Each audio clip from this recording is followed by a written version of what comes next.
Welcome back to the table and more on the road to Gen Con coverage. Yep. This one is a game that will be available at Gen Con, but truth be told, it's already been a little bit available. Yeah, I think you can order it online starting now, but I imagine this is going to be one of the big draws at Gen Con because people have been looking forward to this game in some form or another for a long time. Yeah, it's Archeos Society, and in case you didn't know, this is a re-implementation, retheming, redesign a little tiny bit of Ethnos, which is, I want to say a classic. It's not super old, but it feels older. It's not super old, but it was a big hit when it came out, and a lot of people have been clamoring for a new version of that game because people had some issues with the artwork or whatever.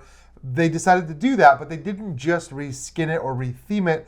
They actually redesigned a portion of the game to the point where this almost feels more like Ethnos 2.0, like a second edition of Ethnos, because the core gameplay is pretty much exactly the same as far as what you do in your turn, but what you're actually doing with those cards that you play is I don't want to say drastically different because it's not, but it is substantially different. It feels different. It does feel different. It feels for sure. different. So if you're not familiar with Ethnos, and certainly not this game, on your it's a set collection game.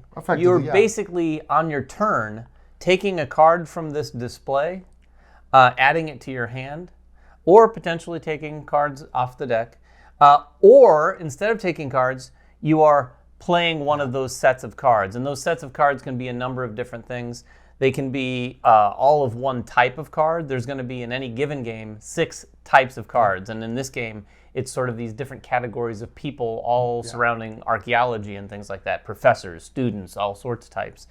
You can play all of the same type, or you can play all of the same color. It's just that top card of however many cards you play is going to dictate the power that goes into effect. And each of those types has a different power that lets you interact with the game a little bit differently. And I think that's one of the draws of the game is because there are a ton of different roles.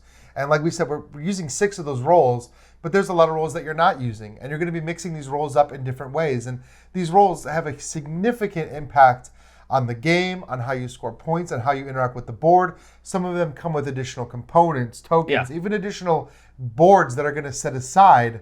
And so you're going to be really having a very different game. Now, if that sounds like Ethnos, it is. That part has stayed the same. And in fact, a lot of these roles are just one-to-one translations of some of the powers that you would find in the cards in Ethnos, rethemed around this archaeological expedition. Yeah, but the boards themselves is different because in the Ethnos, there's this board that is a central map, and the game is basically area control. All of the things that you're doing is effectively to get more presence out in these different territories. Now, this has been replaced with these 6 boards, and now these are double-sided. The first thing I want to tell you is these two add some variability to this game that Ethnos doesn't have. Ethnos has that map. It is what it is. These flip over and can change up things. These are effectively tracks that you're moving up instead of areas that you're trying to control, but in some respects, they operate somewhat similarly. Somewhat, but there is a huge difference in that in Ethnos, whenever you play an expedition, or what they call an expedition in this game, whenever you play a set of cards, you look at that top card, the first card in your expedition. It's going to have the power that we already talked about, and it's also going to have a color. That color in Ethnos would have let you take a piece and put it out into that area as long as your set was bigger than the stack you already had. So if you played a set of 3, then you have to play a set of 4, a set of 5, whatever, to keep adding onto that. They've changed that. Instead of putting pieces out on the board, you're moving up these different tracks. However, you don't always have to be building bigger and bigger sets.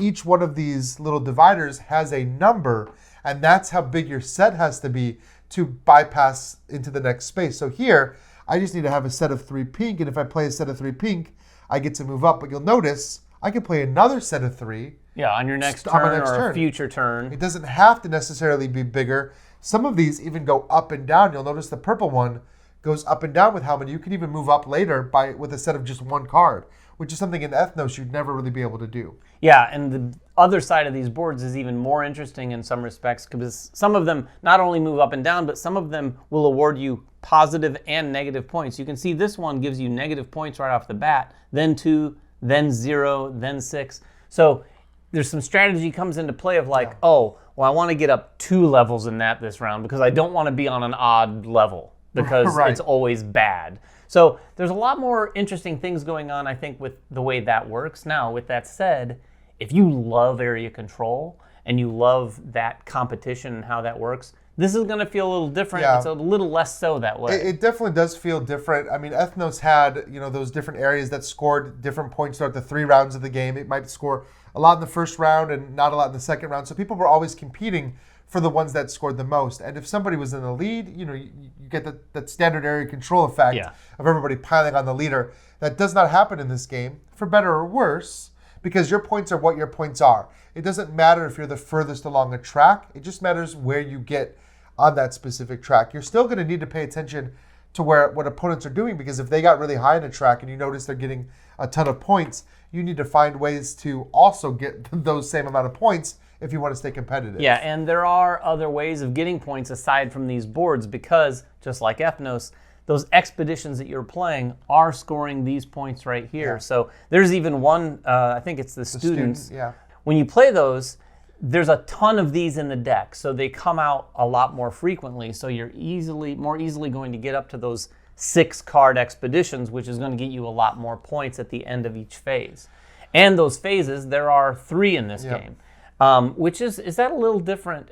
I think there's 3. There was always 3 in Ethnos. I think in this one, I don't remember. It changes at player counts. At smaller player counts, you're playing less phases though, and you're playing more cards each phase potentially. But each of those phases is going to play out the same way. You're going to shuffle in a very specific way in the rule book 3 monkey cards. They used to be dragons in Ethnos, and those monkey cards are going to go. You've got the hear no evil, see no evil, speak no evil. Thematic. Throughout here, as soon as you reveal one of those, when you take a card, it is going to be set aside, and then you take another card. As soon as the 3rd one of those is revealed, that is when that phase of the game or that round of the game ends. And that is one of the most exciting parts of Ethnos and Archeos Society, because you're sitting there thinking, oh, I want one more of these cards before I play this expedition. Oh, and then the last monkey comes out. And sometimes, the way those are shuffled, you could have 2 monkeys back to back if one's at the top of a section, one's at the bottom of a section, which completely upsets the apple cart in the game like this. And everyone's like, oh, I got stuck with all these cards in my hand. Because when you reset for the next round, basically you're resetting the game. You reshuffle the cards, you put them all out again, and everyone gets a new card in their hand. Yeah, you always get the option of drawing from this row or drawing from the top of the deck. And this row is going to repopulate throughout the game. Every time somebody plays an expedition, all the rest of their cards from their hand go into this row, which again is a strategic thing, because the cards that you're putting in the row, you're giving other players access. But when you do get up to that last moment, you're saying to every player, just take from the row. Just take from the row. Don't reveal cards. I don't want to see those monkeys. And it is very tense. It's hard to describe that tension that you feel when you just watch somebody flip it over. Oh, it's fun. Is it going to be a monkey? Because, like we said, you can do sets based on all the same color or all the same symbol or roll. And sometimes, you might be 1 card away from that 6, and it's like, do I just play the 5? Yeah. And just, get those secured points, or do I risk it? And as soon as that last monkey is flipped, guaranteed there's going to be at least one person, if not more, at the table going, oh, David, why did you do that? The other thing that's interesting, too, in this game, and I do think this is a subtle little difference that's fun, is once there are no cards in this display, when you take from the top of the deck, you can take 2 cards from the top of the deck. I think that is a subtle little difference, just to keep the game going a little faster, because if there's nothing out here to draw, you don't really get a choice, and you might be trying to collect something. However, pivoting is an important strategy. If I'm trying to collect all pinks because I want to go to the pink, but then I start getting a bunch of a specific roll that I really like and I want to use that roll's power, you might start looking back at, and seeing what else you can draw. Yeah, there's some interesting decisions to be made there for sure. And I think, personally, this is an improvement. Area control for me is not exactly my go-to. Yeah. I don't like the competitiveness innate in that.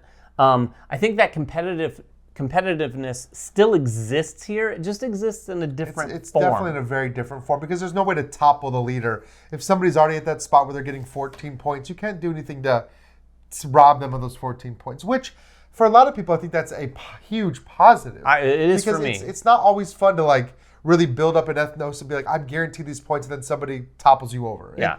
It's a bad feeling. So this does get rid of that. It's kind of lets you play your own game, but you do still need to be cognizant of what everybody else is doing. Yeah, not to mention, you can just kind of disregard that and go to another board and get your points that way. Yeah, like everyone at the table can, in fact, do that because there's so many points to be had on these compared to the other game where you're really competing over those areas. And if that makes it sound like it takes away the competitive aspect and turns it into multiplayer solitaire, it really doesn't. No. A lot of the competition now is going to come in the form of the roles that you choose.